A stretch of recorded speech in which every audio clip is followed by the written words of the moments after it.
할렐루야. 고맙고 감사하신 하나님 아버지 감사합니다. 하나님 아버지 태풍 속에서도 저희 한 분 한 분을 지켜주시고 오늘 또 이렇게 건강한 모습으로 수요 예배를 맞이했습니다. 하나님 아버지 또 태풍으로 인하여 많은 피해와 재해를 입은 분들 하나님 특별히 위로하여 주시고 빠른 복구가 손쉽게 빨리 이루어질 수 있도록 하나님 도와주시옵소서. 오늘도 수요 예배를 성령님께 의지하며 감사드리며 우리 주 예수님 이름으로 기도드립니다. 아멘.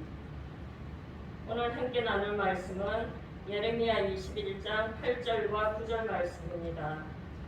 예레미야 21장 8절과 9절 말씀입니다. 다같이 합독하시겠습니다. 여호와께서 말씀하시기를 보라 내가 너희 앞에 생명의 길과 사망의 길을 두었노라. 너는 이 백성에게 전하라 하셨느니라. 이 성읍에 사는 자는 칼과 기근과 전염병에 죽으려니와 너희를 애워싼 갈대아인에게 나가서 항복하는 자는 살 것이나 그의 목숨은 전리품같이 되리라. 아멘. 오늘 말씀의 제목은 항복이라는 제목으로 말씀을 나누겠습니다. 저는 요즘 성경을 통독하면서 오늘 본문 말씀인 이 예레미야 21장 8절 9절 말씀을 읽고 너무 깜짝 놀랐습니다. 왜냐하면 요즘 전 세계가 겪고 있는 큰 문제의 위기의 상황이 똑같이 전개되고 있다는 사실입니다. 전 세계는 지금 전쟁과 기근과 전염병으로 오늘도 많은 사람들이 죽고 있는 급박한 현실인 것입니다. 러시아와 우크라이나 전쟁으로 지금도 많은 생명이 죽어갑니다. 상대가 죽어야만 내가 살아남는 전쟁이라 해도 과언이 아닌 것 같습니다. 하지만 이 전쟁에서 살아남는다 해도 전쟁보다 더 끔찍한 것이 하나 있습니다. 그것은 굶주림입니다. 오늘도 배가 고파 지구 어느 곳에는 먹지 못해 많은 사람들이 죽어가고 있습니다. 그러나 또 다른 시대를 살아가는 사람들도 있습니다.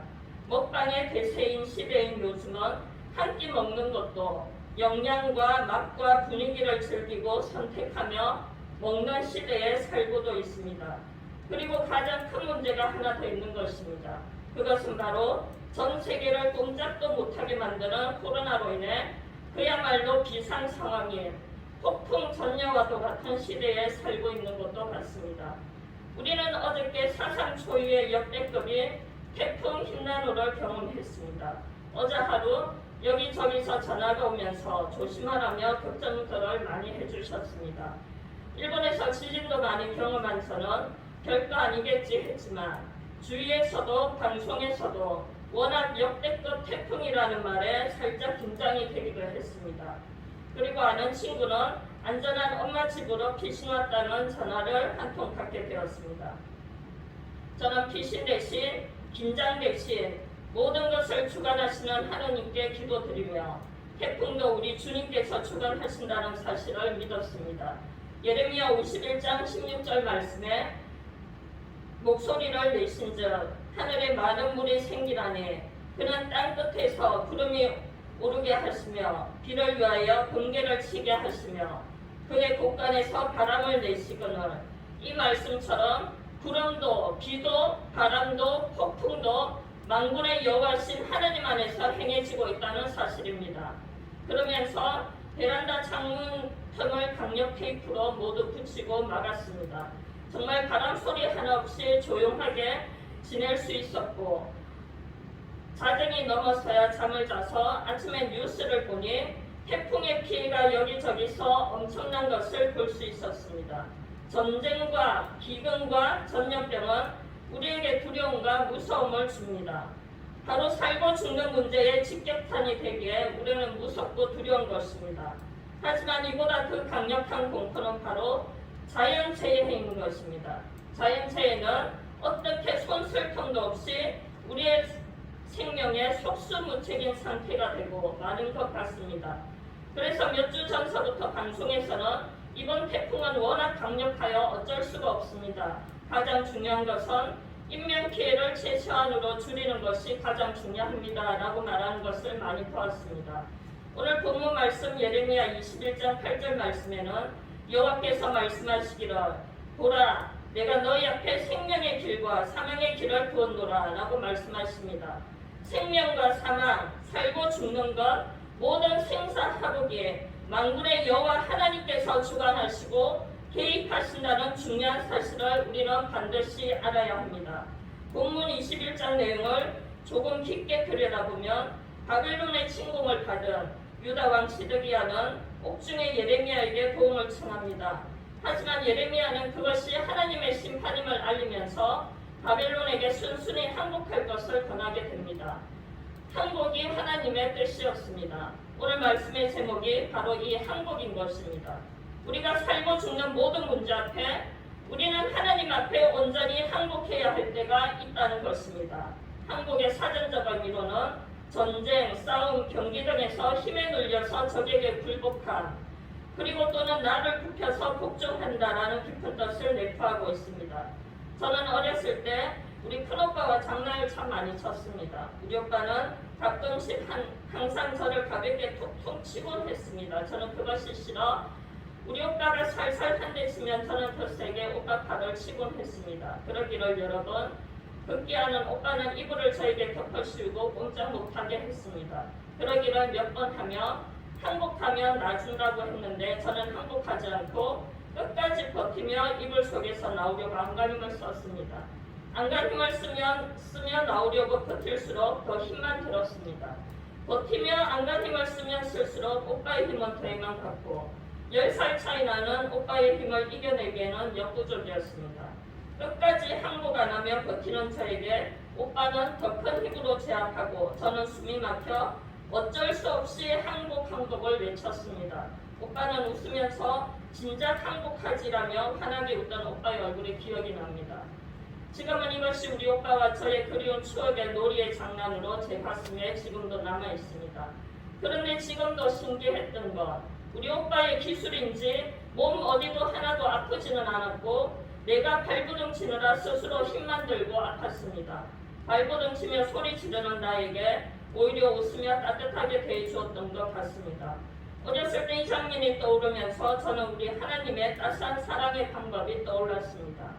우리는 살아가면서 온전히 이렇게 항복해야만 하는 때가 누구에게나 한 번씩 닥칠 때가 있는 것입니다.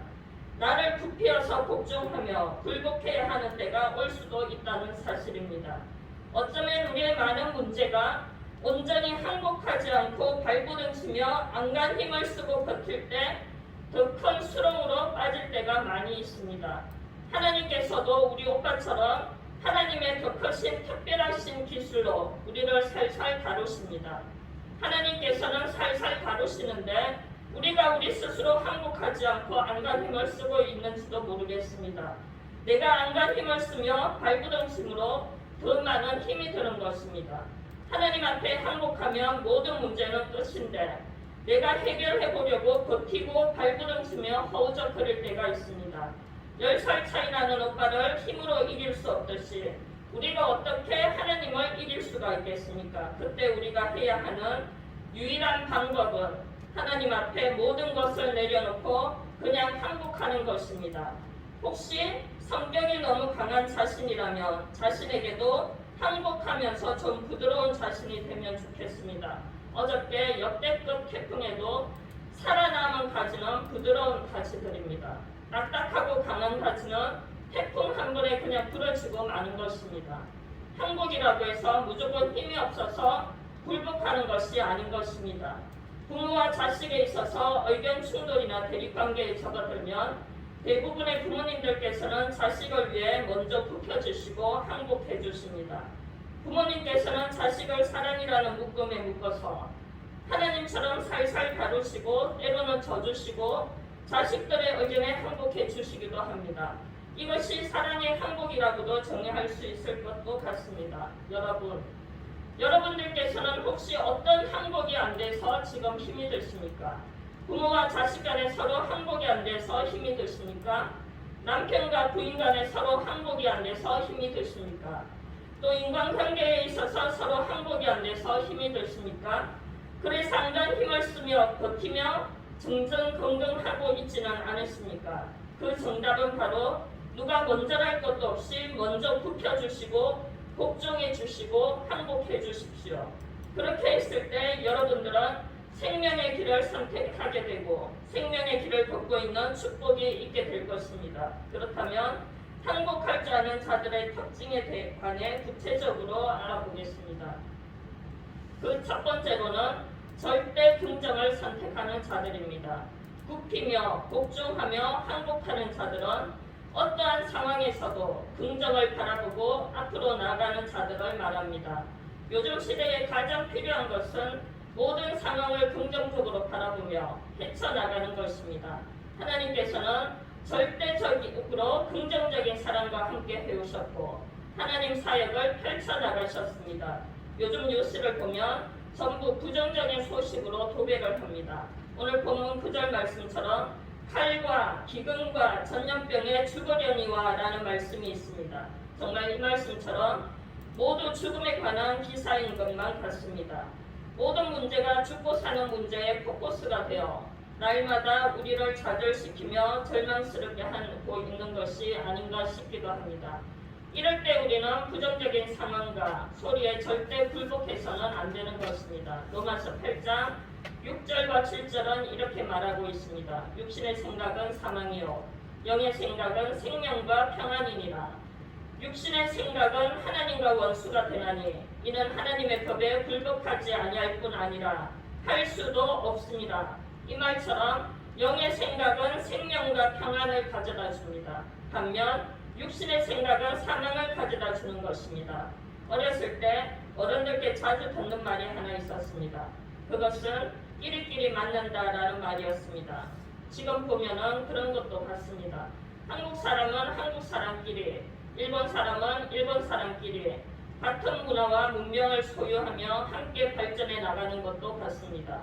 그렇다면 생각도 마찬가지인 것 같습니다. 긍정적인 생각을 하면 긍정적인 생각이 끼리끼리 만나게 되는 것 같습니다. 비단 말도 마찬가지가 아닌가 싶습니다. 우리가 긍정적인 말을 하면 긍정적인 말이 나의 온 육체를 지배하고 환경을 지배하게 되는 것도 같습니다. 그래서 우리는 할 수 있는 한 육신의 생각을 버리고 생명과 평안인 영의 생각을 반드시 해야만 합니다. 육신의 생각은 하나님 앞에 절대 복종할 수도 없으며 항복할 수도 없게 되는 것입니다. 어쩌면 우리는 육신의 생각과 영의 생각과 매일 싸우며 나가는지도 모르겠습니다. 영의 생각은 절대 긍정입니다. 긍정은 부정적인 생각과 한계의 틀을 깰 수 있는 것 같습니다. 저는 예전에 하나님을 믿는다 하면서 육신의 생각으로 더 치우치며 살았는지도 모르겠습니다. 아니 육신적으로 더 많이 살고 있었습니다. 어쩌면 하나님보다 나 자신을 더 사랑하며 솔로몬처럼 내 눈에 그 많은 것이 없이 살았던 것도 같습니다. 눈만 뜨면 오늘은 무슨 음식이 맛있을까? 무슨 옷을 사러 갈까? 무슨 가방을 살까? 무슨 화장품이 더 좋을까? 무슨 시계를 더 살까? 어떻게 하면 돈을 더 많이 벌까? 무슨 약이 몸에 더 좋을까? 어떤 운동이 건강에 더 좋을까라며 저희의 육신에만 제일로 관심을 두고 그렇게 치우치며 살았습니다. 영의 생각이 무엇인지 관심은 온데간데 없던 것도 같았습니다. 5년 전 암촉이라는 판정을 받았을 때 저를 아는 주위 사람들이 다들 깜짝 놀랐습니다. 다들 똑같이 공통으로 하는 소리가 하나 있었습니다. 너처럼 몸에 좋다는 약은 다 챙겨 먹고 운동하던 너가 암이라니 믿을 수가 없다는 거였습니다. 정말 일본에서 좋다는 영양제는 다 챙겨 먹고 살았습니다. 각종 비타민제, 칼슘제, 오메가3, 폐간약, 콜라겐, 오키나와 우뽕, 흑마늘, 비타민 D, 시베리아 블루베리, 글루코사민 등 하루에 정말 손으로 한 움씩 먹었던 것 같습니다. 그리고 작고 몇 개는 절대 먹지 않았고 건강에도 철저하게 신경을 썼는데 갑작스런 병은 저에게 아주 큰 충격을 가져다 주는 사건이었습니다. 나를 위해 그렇게 열심히 챙기며 살았는데 이런 병이 오리라고는 꿈에도 생각을 못 해본 일이었습니다. 그리고 그때 온갖 부정적인 생각들로 꽉 들어차기 시작했습니다. 죽음의 두려움이 나를 휘감고 있었던 것 같습니다. 비로소 그동안 육신적으로 살았던 저를 철저히 회개하며 하나님 앞에 복종하며 항복하기 시작했습니다. 내가 아무리 내 몸을 철저하게 돌본다고 하지만 이 육신도 하나님께서 지켜주시지 않으면 아무 소용이 없다는 걸 가슴 깊이 뼈저리게 알게 되었습니다. 내 몸의 진정한 주인도 바로 하나님이시라는 사실이 확연히 알게 되는 큰 사건이었습니다. 그동안 내가 내 몸의 주인인 양 아끼고 보호한다고도 했지만 진정한 주인이신 하나님 아버지께서 지금까지 지켜주셨기에 산 것임을 깨닫게 되었습니다. 100세 시대인 요즘 많은 사람들이 오래 건강하게 살기 위해 잘 챙겨 먹고 운동도 열심히 하는 것을 볼 수 있습니다. 그렇게 건강에 자신하던 사람들이 주위에 갑자기 큰 병으로 쓰러지고 맙니다. 참 아이러니합니다. 그렇게 잘 먹고 열심히 운동하는데 건강해야 할 몸이 병으로 주저앉고 마는 것을 많이 보게 됩니다. 저는 이 병을 통해 정말 귀중한 사실 하나를 더 깨닫게 됩니다. 육신의 생각은 사망이고 영의 생각은 생명과 평안이라는 사실입니다. 몸이 아프면 자꾸 생각과 말이 부정적으로 치닫게 됩니다. 심지어는 의사가 괜찮다고 하는데도 괜찮다는 말을 믿을 수가 없어 몇 번이나 확인했던 적도 있었습니다. 그만큼 육신의 부정적인 생각은 사망으로 달려가고 영의 생각은 무엇보다도 생명과 평안으로 긍정으로 달려가도록 이끕니다. 그래서 복종하며 항복하는 자들은 절대 긍정으로 달려가는 자들임에 틀림이 없습니다. 둘째로는 하나님께 모든 것을 내어 맡기는 자들입니다. 만사가 뜻대로 풀릴 때만 하나님의 다스리심을 인정하는 사람이 얼마나 많은지 모릅니다. 좋은 일만 계속될 때, 사업이 잘 될 때, 가정이 평안할 때, 자녀가 공부를 잘할 때, 자신의 발걸음을 인도하시는 하나님이 확실히 보일 때, 살맛이 날 때, 그럴 때는 하나님의 다스림을 인정하기가 참 쉽습니다. 저도 예전에 일본에서 정말 잘 풀릴 때 모든 것이 하나님의 은혜이고 하나님의 축복이라고 신이 났던 한때의 기억이 납니다. 하지만 하나님을 믿는다고 해서 고난에서 면제되는 것은 분명 아니기도 합니다.